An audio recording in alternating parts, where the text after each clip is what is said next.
जदि कौनसी भी कारणवशतः आपण एई स्थान को आसी पारुनांती निज घर वृंदावती पाखरे आपण गुआ नड़ियाटे बसेई दीपटे लगेई मानसिक रखी परिबे। एपाटे आपणकर नना जे थिबे सी प्रतिदिन आपणकर मंगल कामना करी डे 1 रु डे 21 पर्यंत प्रत्येक पूजा विधि करुथिबे।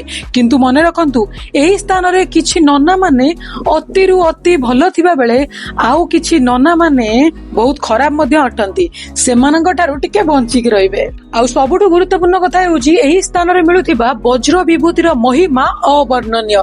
सेही विभूति को पाखरे रखिबा द्वारा खाइबा द्वारा लगेଇବା द्वारा आपणकर असंभव कार्य भी संभव होइजिवो।